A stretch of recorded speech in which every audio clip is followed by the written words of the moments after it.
Hello everybody, in today's video I'm going to show you how to set gas fees in Rainbow Wallet. Rainbow Wallet is a popular and beginner-friendly crypto wallet that makes it easy to manage your Ethereum, Polygon, Arbitrum, and Optimism asset in one place, and it is known for its clean interface, NFT gallery, and secure transaction. Whenever you send tokens or NFTs, you need to pay gas fees. These are the network fees that ensure your transaction get processed. And in this video, I'll show you how to set and adjust gas fees in Rainbow Wallet to save you money to speed up your transaction. So first, you need to open to the Rainbow Wallet on your iPhone or the Android. You can simply select the token or the NFT you want to send. You can tap on the send in the top and the enter recipient's address and the amount here. And before confirming, you can tap edit or transaction setting. This option appears on the confirmation screen. You'll see the gas fee option: low, medium or high, slower but cheaper. Low, medium is a standard speech at the cost, and the high is faster confirmation but the higher cost.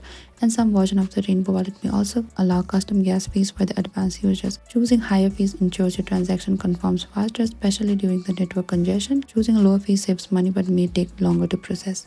And after that, you can confirm and send. Review all the transaction detail carefully, including the gas fee, and tap on the send and confirm the transaction with the Face ID, Touch ID, or your passcode. And that is it. Thank you for watching this video. I hope I could help you. If you have any trouble or confusion, please comment down below and we will reach out to you very soon.